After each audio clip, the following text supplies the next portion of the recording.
जय श्री राम। तो दोस्तों, आप भी ध्यान करते हैं लेकिन ध्यान की गहराइयों में उतर नहीं पा रहे हैं। जब भी आप ध्यान करने बैठते हैं तो आपके मन के अंदर बहुत सारे विचार चलने शुरू हो जाते हैं। मन एकाग्र नहीं हो पाता है, जिसकी वजह से दिव्य दृष्टि के ऊपर हमें कोई भी प्रकाश नजर नहीं आ रहा है या हमें कोई भी विजन नहीं आ रहा है। तो इसका क्या मुख्य कारण होता है, आज की इस वीडियो में मैं वो आपको बताने जा रहा हूँ। क्योंकि बहुत सारे साधक गण अपने ध्यान के अंदर ये सबसे बड़ी गलती करते हैं, जिसकी वजह से उनको समझ नहीं आता है कि उनको क्यों नहीं दिख पाता है। तो इस वीडियो को आप शुरू से लेके यदि अंत तक जरूर देख लेते हैं तो मैं 100% श्योर हूँ कि आप भी ध्यान की इस गलती को आइडेंटिफाई करके अपने ध्यान को अच्छे तरीके से लगा सकते हैं और ध्यान के गहरे समुद्र में उतर सकते हैं। तो दोस्तों, सबसे पहले मैं आपसे रिक्वेस्ट करूंगा, आप मेरी इस वीडियो को लाइक करें, चैनल को आप सब्सक्राइब करें और कमेंट में अपने प्रश्न भी पूछ सकते हैं।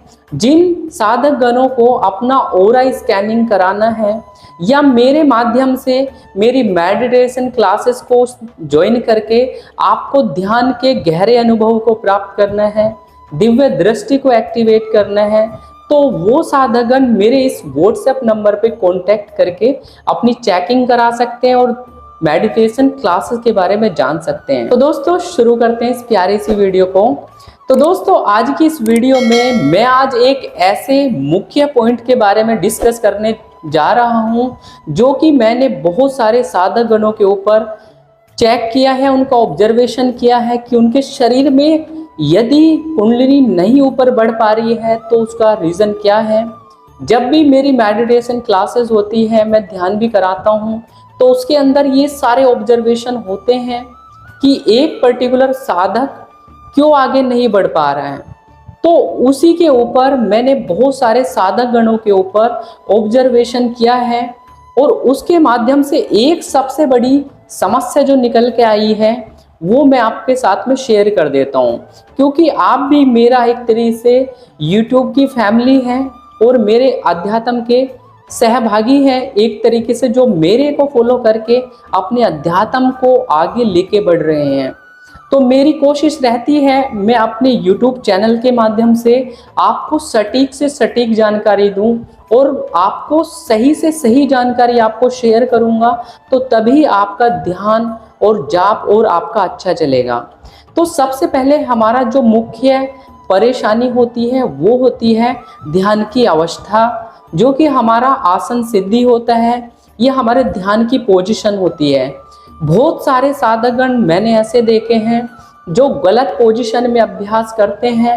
अभ्यास करने की वजह से उनकी कुंडलिनी शक्ति बैलेंस हो जाती है, जिसकी वजह से उनके शारीरिक कष्ट और मानसिक विकार उत्पन्न हो जाते हैं, क्योंकि वो कुंडलिनी शक्ति के इस वेग को सहन नहीं कर पाते हैं और इम्बैलेंस होने के कारण उनके शरीरों के अंदर भी बहुत सारी बीमारियां भी उत्पन्न होने लग जाती है। क्योंकि हमारी कुंडलिनी शक्ति एक अग्नि है, जिस अग्नि को आप संयमित होके और नॉर्मली आप अच्छे तरीके से पोजीशन में ध्यान करते हैं तो वह पूर्ण रूप से अच्छे तरीके से आपकी बढ़ती है आगे और अच्छे अनुभव प्राप्त करते हैं।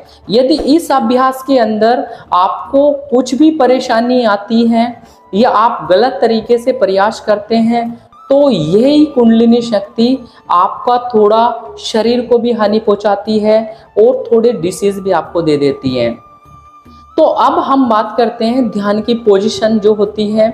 सबसे सही पोजीशन तो होती है कि आप अपनी रीढ़ की हड्डी को बिल्कुल स्ट्रेट करके इस पोजीशन में आप ध्यान करें। अब ये रीढ़ की हड्डी को सीधा करना क्यों अति आवश्यक होता है? जब यदि आप रीढ़ की हड्डी को सीधा करके बैठते हैं तो आपकी जो ऊर्जा है, आपकी जो प्राण ऊर्जा है, जो कि ऊपर को बढ़ती है और हमारे शरीर के ऊपर विश्व ऊर्जा, जितनी प्राण ऊर्जा ऊपर को बढ़ेगी उसी के अनुरूप हमारे शरीर के ऊपर कॉस्मिक एनर्जी बहुत तीव्र गति से गिरती है, जिसकी वजह से आपकी कुंडलिनी शक्ति बढ़िया वेग से सीधा आपके कुंडलिनी के चक्र एक सीध में आते चले जाते हैं। और स्पाइन सीधी होने की वजह से, रीढ़ की हड्डी सीधी होने की वजह से आपकी कुंडलिनी शक्ति निर्विघ्न पूर्ण रूप से धीमे धीमे अच्छे तरीके से फ्लो करती है। फ्लो करके आपकी जो ऊर्जाएं हैं आपके दिव्य दृष्टि पे पहुंचते हैं, उसके बाद में आपको दिव्य दृष्टि से दिखाई देता है। इस दौरान कमर को सीधी करना। अब कमर को सीधी करने पे आपने बहुत लेक्चर सुने होंगे अपने एजुकेशन के टाइम पे, भाई कमर सीधी करके बैठ, पढ़ना है तो अच्छे तरीके से, क्योंकि उनको पता है कि हमारा जो शरीर की ऊर्जाएं होती है, जितनी स्टेट हमारी होंगी उतनी नसें नाड़ी हमारी जो कि रीढ़ की हड्डी से ट्रैवल करती हैं, वो सुचारू रूप से पूरी एनर्जी हमारे निर्विघ्न पूर्ण रूप से हमारे माइंड में जाती है, जिसकी वजह से हमारा जो मस्तिष्क होता है वो बहुत एक्टिव होके काम करता है। और जब आप शुरू से ही रीढ़ की हड्डी को सीधा करके बैठते हैं, ध्यान को पूर्ण रूप से लगाने की कोशिश करते हैं, शुरुआती में थोड़ी सी कठिनाई आती है, बट आपकी कुंडलिनी का जो बेस बन के चलता है वो इतना पावरफुल होता है कि आपकी कुंडलिनी शक्ति कहीं भी नहीं अटकती है। बहुत लोगों को क्या परेशानी होती है, उनके चक्रों के अंदर ब्लॉकेज आ जाती है, जिसके ऊपर मैंने ऑलरेडी वीडियो बनाई हुई है। तो वो जो ब्लॉकेज आती है, जब भी मान लिया आप जो बैठे हैं ध्यान में, आप बैठे हैं ऐसे करके बैठे हैं, आगे को तरफ मुड़े हुए हैं, आगे की तरफ को आप झुके हुए हैं, तो इस दौरान आपकी जो स्पाइन होगी वो थोड़ा मूव कर जाएगी, इस तरीके से थोड़ा मुड़ सी जाएगी। तो जिसकी वजह से मोस्टली लोगों को सबसे ज़्यादा जो परेशानी आती है वो हार्ट चक्र और पंच चक्र के ऊपर आती है, क्योंकि यदि सही पोजीशन नहीं होती तो भाई लिख के ले लो, आपकी कुंडलिनी शक्ति कभी भी आपके थड़ाई के ऊपर फ्लो नहीं करेंगी और आपको गले से संबंधित परेशानी हो जाएगी और साथ में आपको यहाँ पे बहुत ज़्यादा पेन होगा। मेरे शुरुआती दिनों के अंदर मैंने भी थोड़ा सा कभी कभी ऐसे हो जाता था, तो आगे को झुक जाना या थोड़ा सा गलत पोजीशन में बैठ जाना, तो इमीडिएटली कुंडलिनी शक्ति टच करती थी। भाई अब फ्लो सीधा जा रहा है, अब आप उसको करेंगे तो कुंडलिनी शक्ति तो टकराएगी ना। अब टकराएगी, जो फ्लो ऊपर जाना था वो फ्लो एक पर्टिकुलर उस पे केंद्रित हो गया, तो उस जगह क्या होगा, आपके शरीर के अंदर दर्द उत्पन्न होने लग जाता है। अब आप फिर मेडिकली दवाई खाओगे, बट हुआ तो वो कुंडलिनी शक्ति की वजह से, क्योंकि भाई अग्नि है, जला देती है कुंडलिनी शक्ति। इसलिए बोला जाता है गुरु के सानिध्य में किया गया कुंडलिनी जागरण सर्वथा उचित होता है। बट फिर भी मैं आप लोगों के साथ में जो मेरे साथ हुआ है, मैं नहीं चाहता कि आप अच्छे साधकों के साथ में ऐसी परेशानी आए, क्योंकि आप अच्छे तरीके से यदि पोजीशन को मेंटेन करके बैठेंगे तो शुरुआत से ही आपकी गति और बेस जो बन के चलेगा वो इतना पावरफुल, इतना बढ़िया रहने वाला है कि आपकी दिव्य दृष्टि बहुत जल्दी से खुल जाती है। बहुत सारे साधकगण आपको बताएंगे भाई कोई नहीं, आप आराम से बैठो, पूरा आराम से, कोई जरूरी नहीं रीढ़ की हड्डी सीधा करो। तो भाई ये सारी चीजें मेरे हिसाब से तो गलत होती है, क्योंकि नीचे से लेके कमर तक, यहाँ तक रीढ़ की हड्डी होती है, वो स्ट्रेट रहेगी तो पूर्ण रूप से आपकी सुषुम्ना के माध्यम से आपकी कुंडलिनी शक्ति बढ़िया तरीके से फ्लो करेंगी। ईड़ा पिंगला नाड़ी के अंदर भी कोई परेशानी नहीं होगी। तो इस बड़े जो भारी पेन होता है, आप इससे हमेशा के लिए बच जाते हो यदि केवल आप अपना ध्यान स्ट्रेट करके। अब इसी को मैं बोलूँगा, जाप करते समय भी आपको कमर को सीधी करना चाहिए।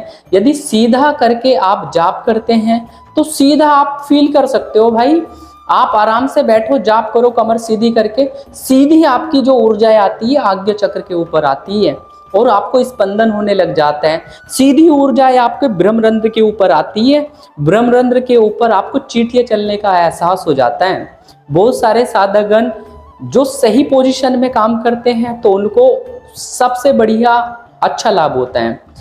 सेकंड बात, बहुत सारे साधकगण जो लोग अपने को ढीला शरीर करके छोड़ रहे हैं, रीढ़ की हड्डी को मोड़े बैठे हुए हैं, तो उनके साथ में बहुत सारे शारीरिक परेशानी भी आएंगी। और सेकंड बात, उनका आसन ही सिद्ध नहीं हो पाएगा। भाई ध्यान करना है, आपको निर्विचार होना है, ना ही कोई मंत्र जाप करना है, और निर्विचार स्थिति में आपको पहुंचना है। क्योंकि किसी के बारे में भी देखना है ध्यान दृष्टि के माध्यम से, दिव्य दृष्टि के माध्यम से। यदि आपका एकाग्रता नहीं बनती है, आप बैठ के एकदम से ध्यान में नहीं जाते, पूरा शरीर आपका सुन्न हो जाता है, जिसकी परफेक्ट कंडीशन होती है पूरा शरीर उसका सुन्न हो जाता है, और पूर्ण रूप से ऊर्जा सातवें चक्र के ऊपर फील होती है, क्योंकि कुंडलिनी शक्ति वहां तक आपकी पहुंच जाती है। तो तभी ध्यान लगता है। बहुत सारे साधकगण को ध्यान तो करते हैं, बट उनको इस प्रकार के कोई भी अनुभव नहीं आते हैं। तो भाई अनुभव क्या होगा जब आपकी पोजीशन ही गलत है। अब आपको, मुझे लगता है आप मेरी इस बात को समझ चुके हैं। मैंने आपको बताया है कि ध्यान के लिए क्यों जरूरी होता है और उसके क्या क्या साइड इफेक्ट हो जाते हैं। अब आप एकाग्र होकर बैठेंगे, एकदम से ध्यान में उतरेंगे और पूर्ण रूप से आपका ध्यान कंसंट्रेट होगा। किसी के बारे में भी देखना चाहते हैं, उसके बारे में इजीली आप अपने प्रिडिक्शंस कर सकते हैं। ये छोटी छोटी बातें होती हैं जो आपको कंसीडर करनी होती है, और इसी वजह से एक हमारा जो बैठने की पोजीशन होती है, यदि आप उल्टा सीधा रीढ़ की हड्डी को करते हैं, सीधा नहीं करते हैं, तो कभी भी आपका आसन सिद्ध नहीं हो पाएगा। आप जब बैठेंगे तो आपके पैर में दर्द होता रहेगा, आपको वाइब्रेशंस फील होंगी, क्योंकि पूरी ऊर्जा का जो दबाव है वो नीचे ही हो गया। जब आप सीधी करके बैठते हैं तो ये मानो आपके लीवर के, आपका हार्ट से, आपकी पूरी बॉडी से आपका बोझ सा कम हो जाता है, और सीधा माइंड पे आपकी पूर्ण रूप से सुचारू रूप से काम करता है। इन पे दबाव कम होने की वजह से तो आप एक न्यूट्रल स्टेट में पहुंचते हो। यदि आपको लग रहा है भाई आपके पैर में दर्द हो रहा है, आप बैठे हो ध्यान कर रहे हो, तो भाई आप ये देखो कि आपका ध्यान बिल्कुल नहीं लगेगा और दर्द पे ही कंसंट्रेशन होगा। यदि आपके मन के अंदर दर्द मतलब फील हुआ, तो भाई ध्यान वही खंडित हो गया आपका। तो आप घंटों घंटों समाधि की स्टेट में कैसे पहुंच पाएंगे। आपको मोक्ष चाहिए, तो मोक्ष के लिए सबसे ज्यादा ये एनर्जी सातवें चक्र पे लेके जाएंगे, तभी तो आपको बढ़िया तरीके से आप ईश्वर की प्राप्ति कर पाएंगे, थर्ड आई को अचीव कर पाएंगे। तो इसी की वजह से, केवल स्ट्रेट बैठने की वजह से आपकी जो आसन सिद्धि होती है वो भी आपको प्राप्त हो जाती है। आप घंटों घंटों निर्विघ्न, बिना पैर मतलब बिना पेन के आप आराम से बैठ सकते हैं और ध्यान के गहरे अनुभवों को प्राप्त कर सकते हैं।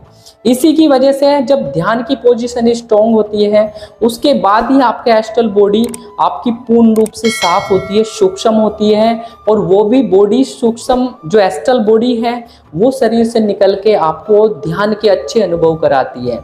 आप एस्ट्रल ट्रैवल करते हैं, किसी लोक में जाते हैं, वहाँ से अच्छे अनुभव प्राप्त करके आते हैं और अच्छे आनंद की अनुभूति प्राप्त होती है। वहाँ की कॉस्मिक एनर्जी को फील करते हैं, वहाँ को टच कर पाते हैं। तो यदि आप भी चाहते हैं तो आज से ही आपको केवल गर्दन को और अपनी रीढ़ की हड्डी को जितना स्ट्रेट करके बैठेंगे, उतना सुखद अनुभव आपको होगा और ध्यान के गहरे अनुभव को डेफिनेटली प्राप्त करेंगे। मेरे हिसाब से तो एक ये साधना होती है जो कि बहुत सारे योगी अपना पूर्ण रूप से आसन को सिद्ध करके पूर्ण रूप से ध्यान में उतरते हैं। तो आपको अपनी पोजीशन को सही रखना है। इस वीडियो में इतना ही था। आप लोगों को मेरी यह वीडियो कैसी लगी और आपका क्या विचार है मेरी इस वीडियो के ऊपर। मैंने जो आपको बातें बताई हैं मेरे निजी अनुभव होते हैं, जो मैं खुद अपने ध्यान साधना करता हूँ, लोगों को गाइड करता हूँ, उनके बहुत लोगों के ऊपर ऑब्जर्वेशन होता है, बट केवल ये बेसिक गलती करने की वजह से उनकी दिव्य दृष्टि नहीं खुल पाती और ना ही कुंडलिनी शक्ति उनकी उठ पाती है। तो दोस्तों इस वीडियो को आप लाइक कीजिएगा, चैनल को सब्सक्राइब कीजिएगा और मिलते हैं एक नई वीडियो के साथ में। तब तक के लिए आप सभी को जय सिया राम है। राम राम जी, हर हर महादेव।